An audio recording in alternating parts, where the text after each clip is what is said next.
Okay, welcome back in. We're talking about the Chiefs and the defensive line here.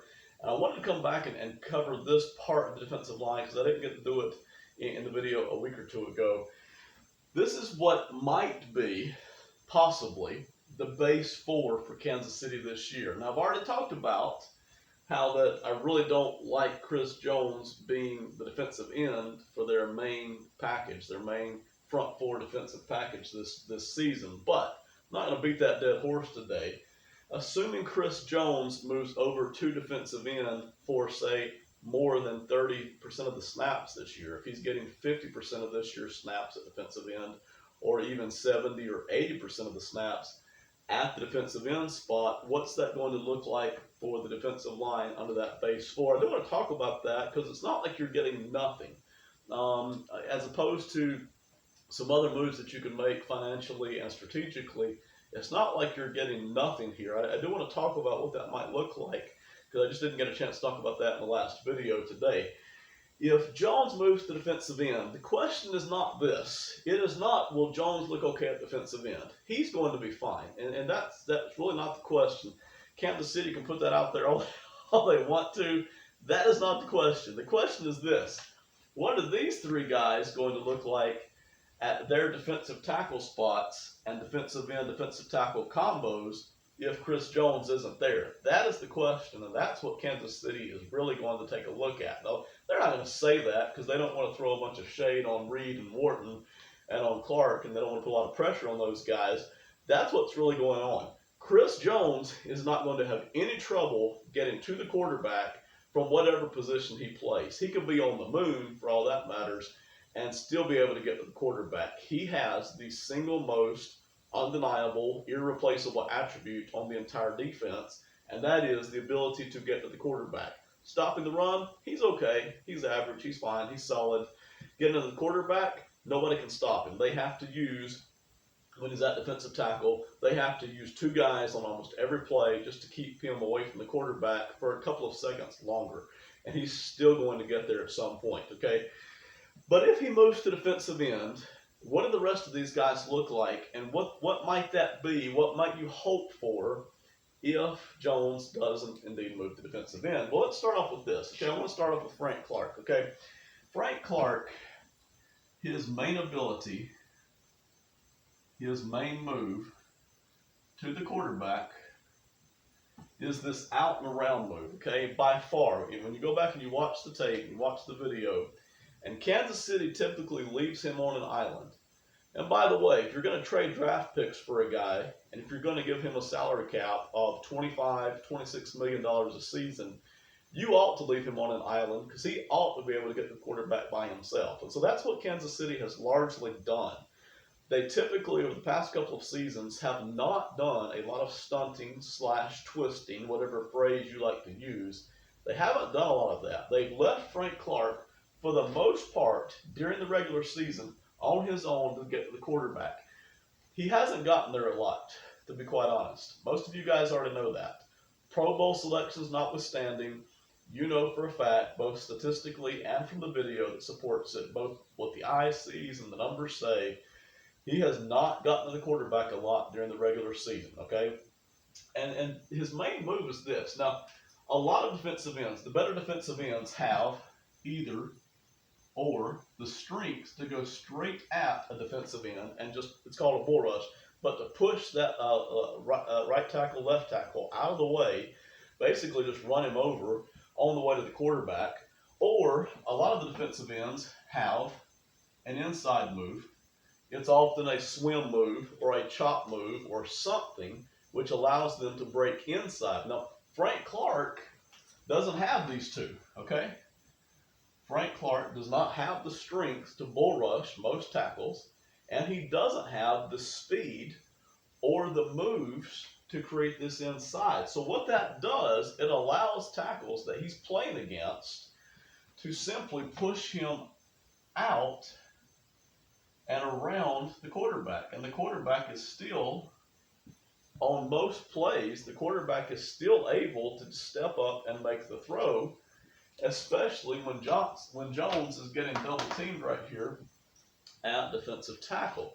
And so that's what's happened to Frank Clark. Back when he was in Seattle, during his last couple of seasons there, in which he produced a ton of sacks, they stunted and twisted with him a lot. And because he is quick enough to cut to the inside when he's getting help from a defensive tackle and creating that twist action, it also allows him, it sets up his outside move to a quarterback. But because Kansas City doesn't do that, and because he doesn't have these other two moves, he has not gotten to the quarterback very much during his time in Kansas City.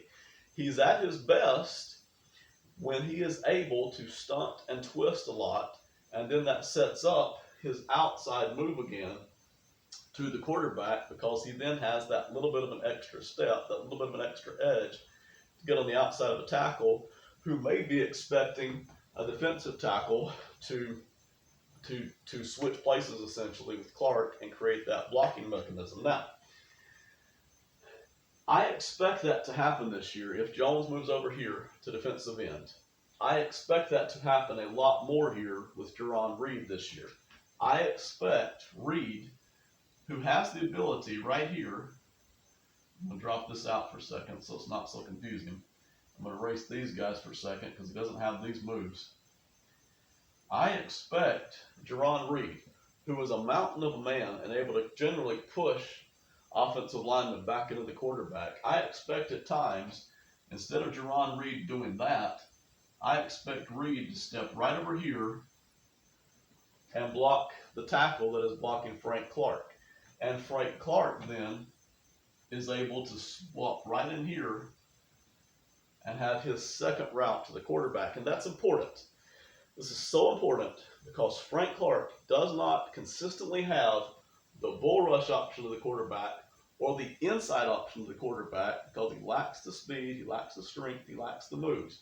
But Frank Clark is strong enough and he is fast enough to get around Reed and into the quarterback on a stunt or a twist.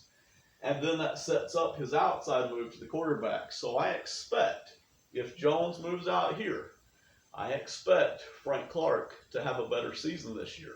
Not because he's stepping up his game, not because he's personally doing anything different, but because he's being used differently. He's being used more like he was used in Seattle and less like he's been used the past couple of seasons in Kansas City. Now, me personally, beat a dead horse here for a second. When they made the Frank Clark deal a couple of off seasons ago, I spoke out against it immediately because it bothered me a lot that he didn't get double teamed that often, and he didn't beat a lot of offensive linemen in one-on-one matchups. Most of his sacks, most of his quarterback pressures were because of this right here, which, by the way, I believe Reed was his teammate back then as well. But Clark was being set up for these stunts and twists with a clear path to the quarterback, and then that gave him a little bit of leverage, a little bit of an extra edge to also get this outside step to the quarterback. The tackles weren't as quick to push him out and around the quarterback because they had to watch for this move right here with the defensive tackle coming over and set it up. Now, you don't run a two-man game very often with Chris Jones because Chris Jones doesn't need this help. Chris Jones can get to the quarterback on his own. But if Jones is playing this defensive tackle spot, or if Jones is over here and Reed is lining up alongside Frank Clark, it's a beautiful setup for Reed to jam this tackle right here and Clark to step on over. Okay, and it takes a really good communicating offensive line for the guard right here to be able to pick up on that twist. Usually Reed can block the guard into the tackle and basically take out two blockers in one fell swoop. Now, they can't do that the entire game. The offensive linemen will get used to that, correct that, but that does give them options right here. Now, here's the kicker. They could already do that anyway. Even if Chris Jones stays right here at defensive tackle beside of Jarran Reed, Kansas City could already do this spot. Here's what they're gaining. And I'm not sure it's enough to make me want to move Jones out of his defensive tackle spot. But here's what they do gain. They can now do the same thing with Turk Wharton. Okay? Wharton showed last year that he can get to the quarterback on his own. But if they start double teaming Wharton, or if they figure out some weakness that he has, because there's more tape on him this year, and they start to figure out ways to stop him, and he's not as effective as he was last year, which happens all the time. Okay, as soon as pro teams and opposing coordinators start to get the tape on you, they start breaking it down. And as soon as one team figures out what to do against you, all the teams start copying that. It's up to you to readjust. So if Wharton has any trouble this year getting to the quarterback on his own, and he didn't last year. Last year he was very effective at it in limited amounts of playing time. If he has any trouble there, they can now play the same two-man game with Wharton that they're doing with Clark. And that is that Jerron Reed can step right over here and block the offensive linemen who are in front of Wharton, and Wharton can now take advantage of this gap. I know it's confusing here with all the arrows. What you start to have happen here, and again, it's not that Kansas City hasn't done this at all the past 2 seasons. They just haven't done it a lot. Why haven't they? Because you're paying Chris Jones to get the quarterback, and he can do it. And you're paying Frank Clark to get the quarterback, and he can't do it. Not on his own. Okay? He just can't do it on his own. In fact, a lot of his playoff success, and you can go back and look at this, has either been because they were stunting and twisting. You can see it in the Super Bowl. When he got the sack on Brady, that was on a twist in the Super Bowl early in the game. I think late first, early second quarter. His sack of Tom Brady was off of a twist, just like I'm talking about. And some of the rest of his playoff sacks were simply because it was late in the game. Kansas City wasn't worried about the run. Some other player got the quarterback first and flushed him out of the pocket right into the waiting arms of Frank Clark. You'll see that twice in the Buffalo AFC Championship game last year. Just takes a little bit of tape time to watch all this stuff happen, okay? If they want to, they can run this same two-man game. And so essentially what you have here, Reed has the ability to push the offensive lineman into the quarterback and create pressure. If they decide they want to mix it up and create a lot of confusion here, they can have Reed shove over this way, and Clark can simply twist into that open gap into the quarterback, and then they can create more confusion, and this is what they gain. Reed can step over here and smash into the offensive lineman on this side, and Wharton is now free to twist into that open gap here as well. So you have a two-man game on either side here based on Jerron Reed, who's so big and strong that he's capable of doing that. And you don't lose, when you do that, you don't lose Chris Jones, who's still here getting to the quarterback anyway. Okay, so even though I'm still not in favor of moving Chris Jones off of his defensive tackle spot for any more than 30% of the snaps this year, if Wharton can get to the quarterback, and if this two-man game with Reed and Clark is working, and if the two-man game with Reed and Wharton is working, I'm not opposed to it, because I understand sometimes you just do what you have to do, and defensive end is a little bit slack. So if it means getting your 4 best defensive linemen on the field at the same time for more snaps than just a few this season, I understand it. I get it. They're gaining something right here, and it's not a complete loss here. So I understand all of that. This is what you could be looking at, and this could be very effective, by the way. Okay? If these 3 guys right here, if they together are working to create more pressure on the quarterback and more confusion for the offensive line, it could be, conceivably, it could be worth what you're losing when you move Chris Jones out here to defensive end. And we talked about that in another video. Not everybody's going to see it the same way. I get it. If some of you are in love with the move and you just think it's the best thing ever, that's fine. I understand it. We talked about that in the last video. But this, I didn't want to cover this because I didn't get a chance to do it in the last video. This is really what the Chiefs are waiting on. It's not really about, although you have to check on it, it's really not about what Chris Jones can do at defensive end.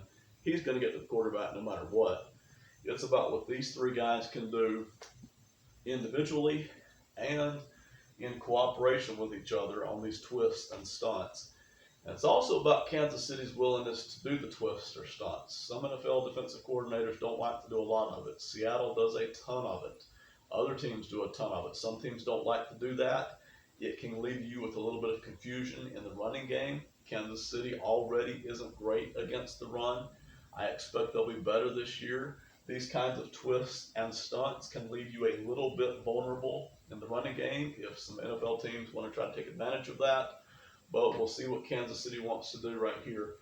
with the twist and stunts and with the two-man games here with these players. All right, that's it. Thank you so much for listening. We'll see you next time. Bye.